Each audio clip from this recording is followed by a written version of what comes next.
Guys, welcome. This is the first official AlphaWarfare podcast. And guys, I got right into it. I got a guest for the first one. No time wasted. I mean, I could have done a solo one, but I got my good friend Tommy Roumanas to come in and we could shoot the shit about MMA and just have some fun. He's been a longtime friend. He's also the co-founder and the CEO of Dytomic, which is also sponsoring AlphaWarfare, believe it or not. And I'll let him take the reins right now just to give you guys a little briefing on who he is, what he does, and a little bit about his MMA background as far as watching MMA. So let's take it over, bud. Yeah, thanks a lot, Peter. First of all, really awesome what you're doing here with AlphaWarfare. It's an honor to be on your first podcast as well. Thank you. Thank you. Really good stuff. Yeah, so my name's Tommy. I founded a tech company that specializes in video game development called Dytomic. We're working on some pretty cool projects right now. We just recently sponsored AlphaWarfare as well, like Peter mentioned. So I'm really looking forward to what we can do out of that. That's a lot of exciting things to come. And yeah, with respect to UFC, I would consider myself just a long-time UFC fan. I'm in no way any expert or anything. I'm a fan just like most of you guys out there. I love the sport. I think it's a tremendous sport, if you want me to tell you the truth. And it's a tremendous demonstration of what becoming the master of your own domain mentally and psychologically can produce, even in the physical world, like in fighting and in a lot of sports. So yeah, huge fan. Love the sport, and yeah, thanks for having me on. I appreciate it.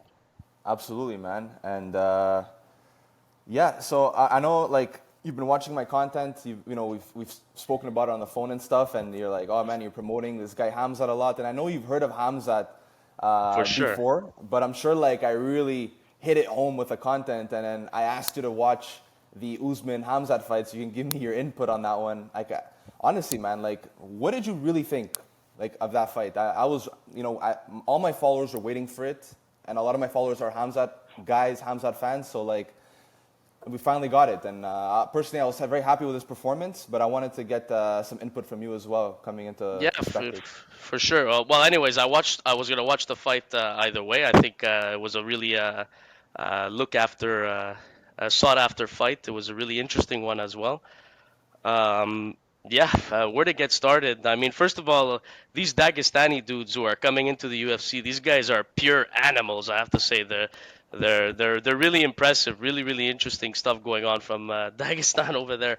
But yeah, Khamzat Chimaev, he seems to be like the new him and Islam, right? The new up and coming Dagestani boy club there. Where these guys are just really awesome. Basically, if you have a beard with no mustache and your name ends with the letter D, then Yes. you better run from that fight because that guy's gonna maul you from what I've The seen. beard and no mustache crew. Yeah, these guys are hardcore.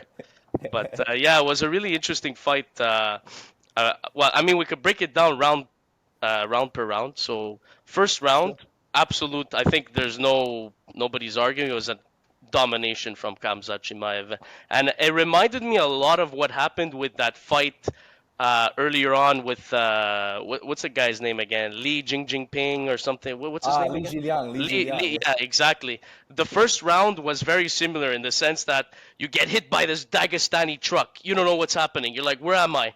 And then and you look at the guy Lee. He was being ragdolled practically. I mean, the guy lifted him up like he was a thief from the mountains of Dagestan. That's probably what they do is they lift them up and they just grapple them and walk them around the village and everyone gives them a punch to the head like that. Like GSP punch to the head. That's what that Lee fight looked like. But Oh, going more on the Usman fight, it looked like it was starting off very similar to that. Khamzat straight rampage takes the guy down, and the thing is, it takes Usman down. And you look at Usman when he's down, all of his energy is being used towards just being able to prevent tapping out, like giving an opening where he could choke him out or something. Like all of his energy is being yeah. spent towards preventing the tap out. And meanwhile, he took the fight, Usman, I think very early too, right? What was it, 12 12 days days? notice. 12 days Yeah. notice. Yeah, it's Well, a short respect to notice. him, though, honestly. Respect to him. Huge respect, huge respect. And Another division, especially, too, huh? Another division, yeah. 185. He fights at 170. So, Okay. Yeah, that's a really really amazing performance from Usman. But nonetheless, I think he was hit with something he didn't expect in the first round. Yeah. He got hit very quickly, and it took a lot of energy out of him. And not only energy, I feel like in a way it also demoralized him to a certain degree for the second round. I'll explain what I mean by that. Yeah. So you have this guy now, Khamzat, on top of you. He's a huge guy, all of your energy, and tremendous grappler too. Like he's right around he's like a shark in the ocean, just ready to like choke you out in the, grab your neck and choke you out. It's so you got all this energy being spent towards blocking that from happening. On top of every 2 seconds, bang, bang, bang, punch to the head, punch to the chin, this that. So you're just like your head's getting knocked back and forth. You have all your energy is being just drained trying to stay alive. I think he got hit with a hard dose of the Khamzat reality in the first round, and you could see once that round ended, which was that round was clearly Khamzat's round, round one. Correct. Yeah. You saw Usman going back to his corner. He was mumbling some stuff and like shaking his head, like, "What the fuck? Like, what is this? What's going on here?" Sort of a sign of demoralization. And I remember his corner telling him too, you gotta you stay away from avoid wrestling. Yeah, try to stay on your feet, etc. etc. But going It's into the tough. Yeah. second round, yeah, for sure, it's very tough. It's very tough, especially after you're fighting and you're at a loss and he's at a win. Kamzat's at a win and Usman's already at a loss on the first round. So now you're backtracking in your mind on top of being faced with that onslaught in the first round. So now second round, I felt like Usman was very nervous. You could sense, in my opinion, you could sense a feeling of fear in Usman, and it showed in his nervousness. He seemed much more rigid than usual in the second round. And at that point, Khamzat's playing it smart now. He's like, I won the first round. Now you go. Let's see what you can do. And sort of hoping that Usman gonna slip, make a mistake, because now Gotcha. he's trying to catch up with the win, with the scoreboard. And I think the second round demonstrated to me his nervousness, stemming from fear, which we all face on a daily basis, right? Overcoming fear is one of the major things, especially of this sport, and if not anything in life, if you think about it. One Um, thing I want to say though, before you continue, is yeah, also we found out that uh, look, it's not official. It could be a break, a fracture, but Hamzat compromised his wrist sometime in the first round. So yeah, he said how in rounds 2 and 3, it was hard for him to throw takedowns, to wrestle, and to throw a punch with the compromised hand. So that could that's play a true. That's role a good too, and point. why Hamzat also slowed down a bit. A lot of people say it was his cardio. He doesn't have good cardio, and he proved that against when he fought Gilbert Burns. Like he slowed down a lot around 3. But in this fight, I generally think like, if your wrist is actually broken, you don't want to throw a punch or throw a wrestling because like throw a wrestling takedown or something because what are you gonna do there? Like if it's Yeah. broken, you know, you No, can't you can't it's a good lock you point. can't lock the hands good because the wrist is broken. You know, like And then if you risk it like fully breaking during the fight, now you're exposing yourself to the opponent. exactly, Yeah, yeah, I get yeah, it. No, for sure, it's a very good point.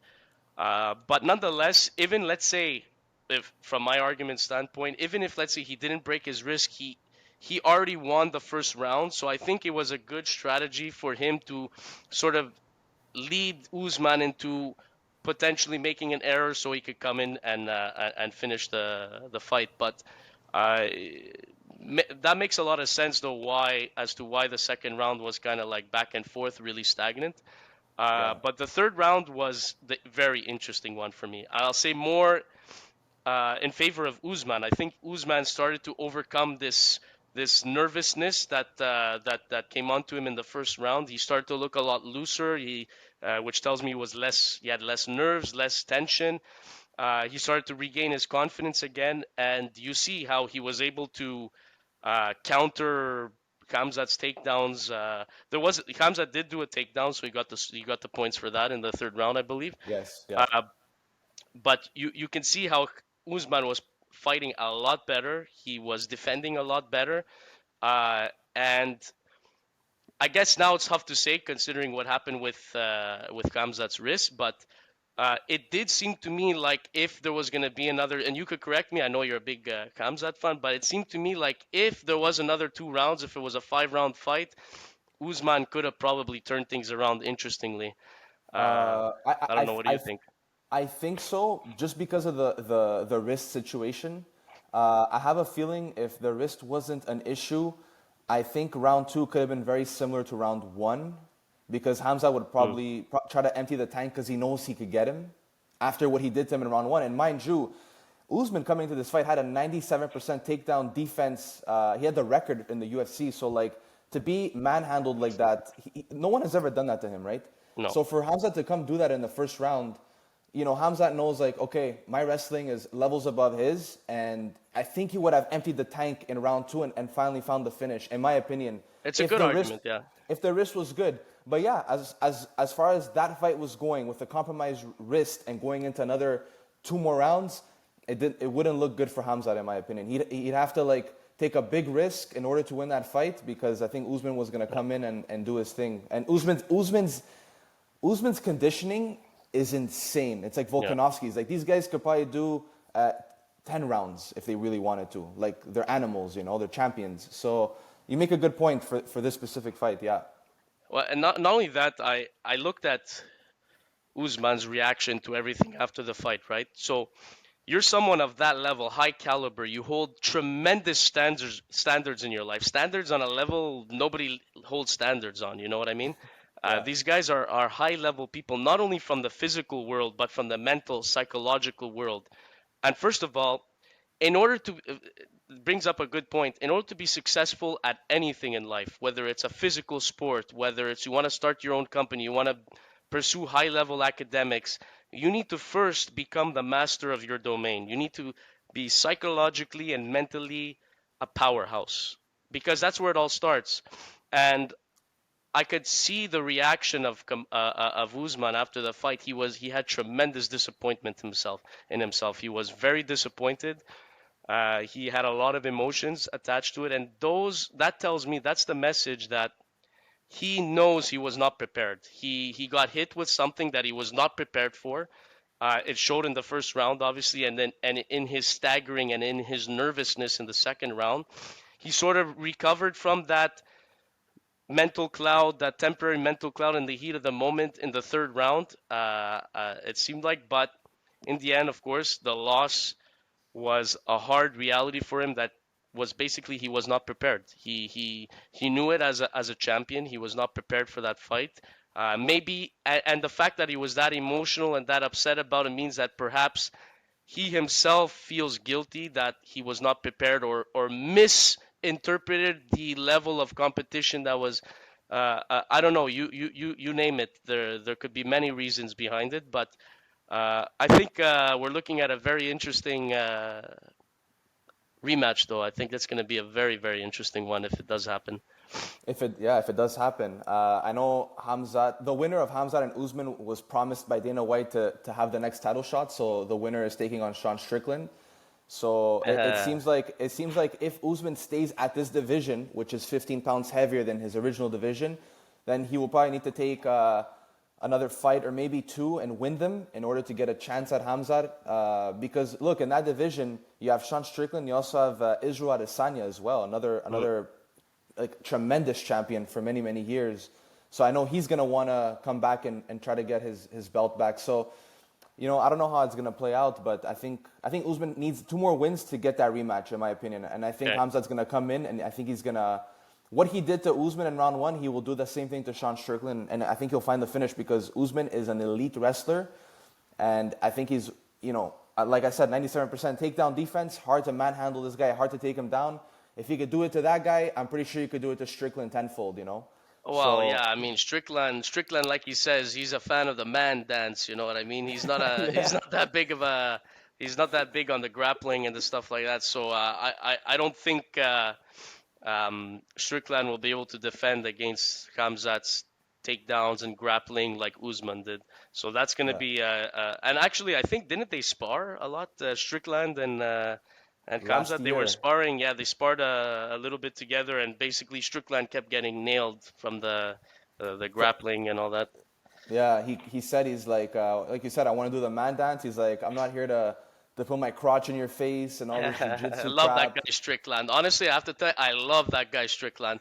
Look, as a Definitely a UFC character. fan, I tend to become more of a fan of the personality of the person. Nonetheless, like obviously we know there's lots of fighters in the UFC currently that um, can maybe have greater skills than Sean in a lot of different ways that he doesn't. But at the end of the day, you gotta love Sean Strickland. He's just a all around patriotic man.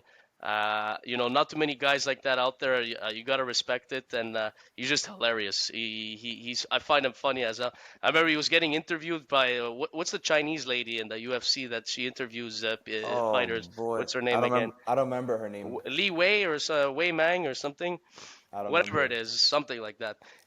She told him something in Chinese, and he's like, "How do I say, do more work and hurry up? No food for you until you finish your work." He's like, you gotta love the guy. He's a character. He's definitely a character. He says some wild stuff, man. Yeah, yeah, he's Uh, amazing. he's a character. Look, Him and man. Rampage, another classic OG. Yes. Is Rampage it? action. Yeah, love that guy. Another classic. But yeah, man, Strickland is a great fighter and an amazing character. And one thing I like about him, about Strickland, is that he he's such a real person that you can never be scared of him because whatever he says, he means. So it's like he'll never lie. He'll never try to. I don't think he sells himself. Like I think he is who he is, does his thing, Excuse me. and it's not somebody that you can fear when it comes to him. Like trying to act fake and stuff. You know what I mean? Oh, you're not gonna get fake out of Strickland, that's for sure. You're gonna get too real, if anything, too real. Exactly. Yeah, too real. Sometimes he goes Too real. overboard. Yeah. Sometimes it's too real. Yeah. But yeah, Yeah. man.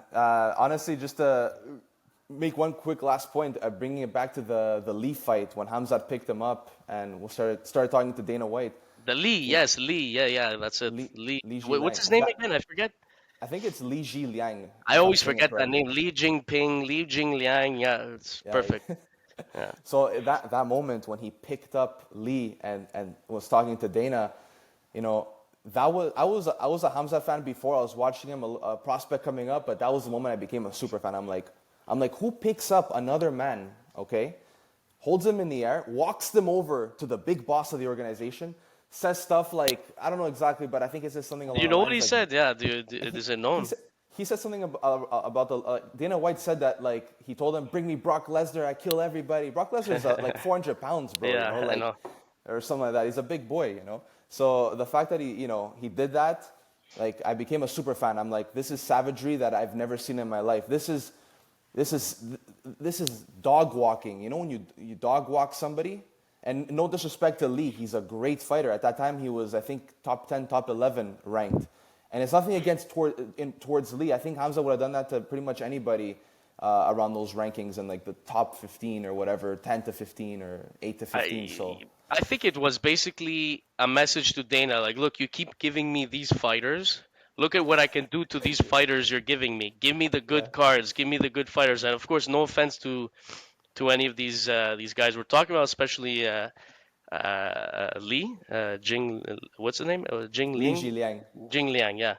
Uh, but I think it was a message saying, "Give me some good fighters, because look at what I'm gonna do. I'm gonna embarrass your sport if you keep pairing me up with these guys." And that's pretty much what it was. I mean, imagine you're paying now, uh, like the guy Yoel. The people pay the pay-per-view. The people Oh pay the yeah, pay-per-view. Yo Romero, yeah. The people pay the pay-per-view, and then they come and to see their boy get ragdolled by some mountain Dagestani dude that's half a beard. Is like all you see is a beard moving around. Think about it.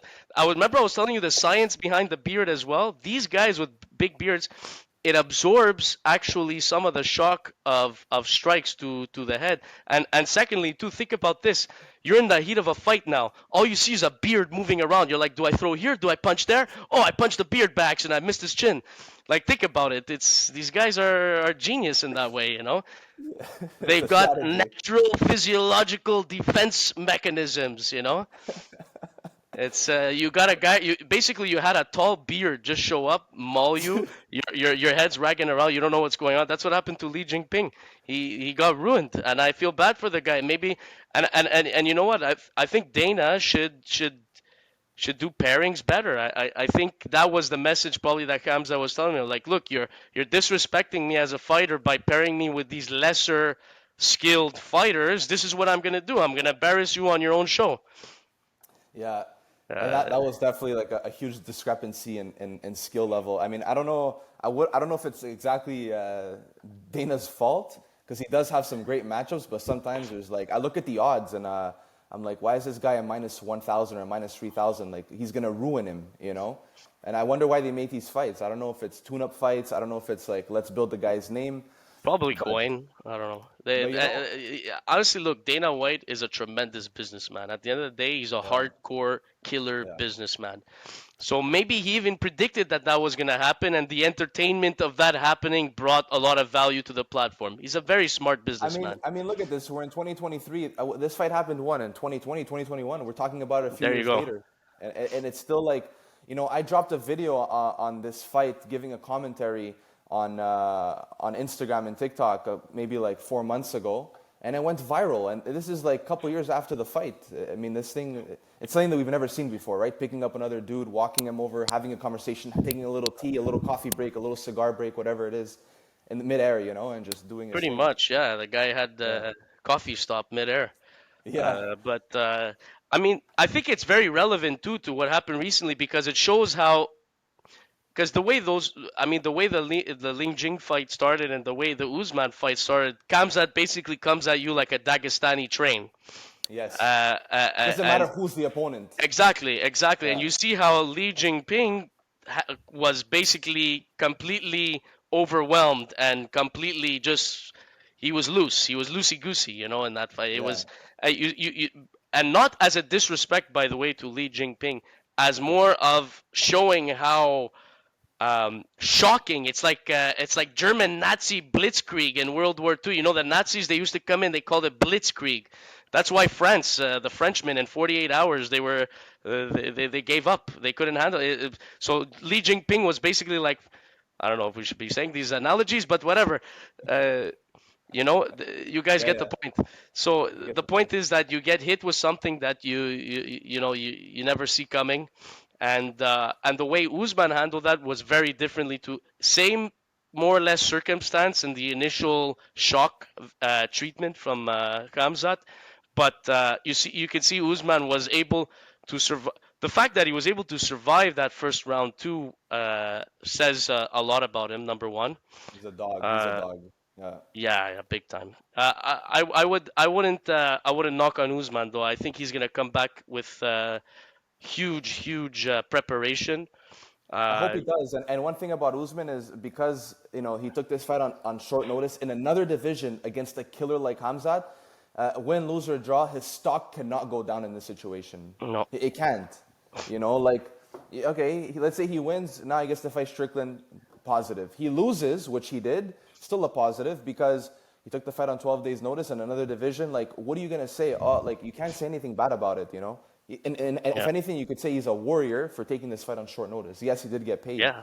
but it's, you know, going in the cage with Hamzat is a big deal. And honestly, quick second to go back to Lee. You know, I know we're laughing about the situation, but Lee is a great fighter, and he's also a very respectful person. Like he's one of the nicest UFC fighters I think I've ever seen. Which to me it plays a big role in how I like a fighter. It's their humility and their character as well. I'm not just about the fighter himself in the cage, but like just the whole package. And Lee is up there for me too. I like the guy. Well, listen to it this way. At the end of the day, he actually had the balls to go into the cage and fight a guy like Kamzat, and do so with I have a no, question for you. yeah. Just in your humble opinion, Lee going into that fight, do you think in the back of his head he knows, okay, I'm gonna get ruined now, or do you think he thinks I could take it, no problem? Like, I wonder if they know, these fighters know, like, oh, this guy, I think he's gonna come, he's gonna do his business I, on me. I think it's a very good question, but I think at the end of the day, we're talking about people, for them to be in that position, forget about the physical training, because that doesn't mean anything unless the mind is not sound, is not high level. because Yeah. you can't physically train to be like that if you're not in control of your mind. Correct. If you're not controlling your mind, you lack discipline, you lack control, you're a slave to your temptations, and etc., right? So number one, these guys mentally are the master of their domains to be able to get to that level. Number two, I don't think someone who's at that level thinks that way. I think they don't even I think they just go there. They're gonna do their job. They have to stay in control of their mind. They're gonna study their opponent, what their opponent's weaknesses are, what their opponent's strengths are, and adjust their fight style based on their own skills accordingly. And whatever happens after that, that's the end of that. It's just part of the business. I think. Yeah. I could be wrong. I don't know. What do you think about that? But I personally I don't see in any world how someone of that caliber can even start to think like that, because you already lost the battle if you're starting to think like that. If you think about Yeah. it. Look, I think in most cases, the fighters themselves know who's gonna win. Of course, anything could happen in a fight, but I think like, look, I'm trying to think about it to say like put like a good example. Okay, Volkanovski versus Islam Makhachev. Okay, that's a situation where I think both fighters are coming in thinking and knowing that they'll both win the fight, and I don't think one is like, I think I have a slight disadvantage. I think they both think I'm the dog and I'm gonna come in, and I think that's very rare. I think in most cases it's the reverse. I think one fighter knows I'm gonna ruin him, and the other fighter knows deep down like, this fight is big trouble for me. Like I gotta do something crazy or out of pocket to maybe get a victory here. So that's Here, my here, personal opinion. here's an interesting one for you, because it's very possible that could be really actually what's going on. But if that is the case, wouldn't you argue that you already lost if you think you're gonna lose already? Yes, especially when it comes from a mental standpoint. But a lot of these guys, their skill levels are close. Of course, some guys are a lot better, but their skill levels are so close that you got to take your chance and like, trust yourself a bit. Even though you think you might lose, just knowing that like you've trained so hard in jiu-jitsu and wrestling and boxing that like maybe there is a small window where if he makes one little mistake, even though I think he's gonna beat me, if I clip him, I can get him out of there. Like. So I don't Yeah. think they're mentally defeated going into the fight. I just think they might think they're at a disadvantage. Right, because like I'm thinking of it from the standpoint of, let's say, Strickland versus Khamzat potential fight, right? Let's That's a say good that, example. That's a good that example, actually. exactly. Let's say that fight happens. So on the surface, it's very easy for everyone to say right away, Khamzat, better fighter, he's gonna win, right? And maybe he Correct. is. I have no idea. But Sean, now, what is he gonna be thinking in his head? Is he gonna be thinking in his head, well, I know I'm gonna lose this fight, but might as well just do it for whatever reason, for money or for this or that. I don't know. I find it hard to believe. I really believe that a guy like Sean will say, you know what? Listen, I know my strengths, I know my weaknesses, and vice versa. Kamzat, if he does the man dance with me, I got an edge on him. If he goes for Correct. the grappling, I'm finished. I think as a fighter, to recognize where you can win and where you can lose, I think is a very very critical, and not just as a fighter. I think just as with anything in life, but since we're talking about fighting right now, I think that most of these guys probably go down that thought path where it's like, okay, I'm gonna have to fight in a way where uh, I can employ more of what I'm good at and avoid more of what I'm not good at. And if it happens, well, you lost the fight and that's it. And you take it Yeah. on the chin as a man, and life goes on. And I think that's, in my opinion, that's probably how a lot of these guys think, because you can't be a professional, you can't be a winner, a successful person, and go into a battle thinking, yeah, I'm going to lose this battle. No, you can think I'm going to lose this battle if this happens, but I'm going to win this battle if that happens. I think that's probably how a lot of these guys think, or else I don't really see how you would even want to get into the ring. I mean, most of these Yeah. guys are not even getting paid. They're not getting paid in the UFC, all of them tremendous amounts of money, let's be honest. I mean, Yeah. why are you going to get in the ring for a couple of G's and get your ass handed to you and your career's finished? Like that's why I don't really see that as a thought process going on in their head. But of course, there's going to be the favored fighters a Yeah, lot of times. yeah. Well, look, I mean, Yeah. in a Strickland Hamzat situation, like the reason why, the only reason why I think Strickland might think he'll lose, even though I don't think in general he thinks that, but the only thing that could potentially be the case is that he knows that Hamzat, no matter who you put in front of him, he's gonna bull rush you and try to take you Yeah. down, which he's been successful with everybody he's done it with, especially guys like Usman, who, like I said, their defense is outstanding. So he knows he's gonna be taken down. Unless he has like a random flying knee as the takedown's coming and knocks him out, but like it's very hard. Nothing you can do Hamzat is about very, that. yeah, Hamzat's very good at picking his shots too. Like he's not a stupid fighter. Like he knows what to do. But yeah, other than that, I think you said it perfectly as well. I don't know. I think my opinion, your opinion, I think the reality is somewhere down the middle. I think there are some cases, like you said, where even the guy who's the underdog is like, I'm the guy. Like, I don't give a shit what the odds are. Like, I've been training and my mind is up to here. My discipline's up to here. I'm going to come in. I don't care. And I'm sure there's other characters out there that they'll look at the fight and be like, look, I'm good. I know what I'm doing. But this guy, he's probably better than me. I think it depends situation and the fighter. But Yeah. I think most cases it's probably what you said, maybe. Well, I 'Cause mean, like look again from the Sean versus Khamzat standpoint. Sean Strickland, now let's say he's preparing for this fight. What is he going to do? He's not going to prepare to become the next top Sabo grappler, whatever, yeah, right? yeah, He's not going to do that. What he's going to prepare for is going to say, okay, I know my strong points are in the striking domain of fighting, and I know my opponent's strong points are in grappling. If his strong points can overcome my strong points, if he's able to execute his grappling successfully. So what do I need to focus on in my pre-fight? Grappling defense, avoiding getting in that situation where now my superpowers are useless. correct. That's the way I see it. And Yeah. at the end of the day, knowing that, you're going to say, okay, well, it's not a guaranteed loss. It's a guaranteed No. loss if he grapples me. If he grapples me, there's a high chance that I'm going to lose. So what do I need to do? I need to train on how to avoid being grappled by these types of Dagestani, Sabo type grappler guys. And if I'm able to do that successfully and throw in a nice shot here and there, I have a chance of winning. And he does under those contexts. But otherwise, he doesn't. And I think both fighters entering that situation are aware of that. I think, like, for example, going back to the McGregor Khabib days, I think McGregor was aware of that, but he got caught. He got caught by the Dagestani mountain grapple. It's hard to stop that. No, very hard. Yeah. I But mean, yeah, listen, people have to understand something about these guys coming from Dagestan. Like, it's a new thing happening, right? They're filling the UFC quickly. The question is why? Why these guys from Dagestan? Why are they so superhuman in terms of strength and this and that?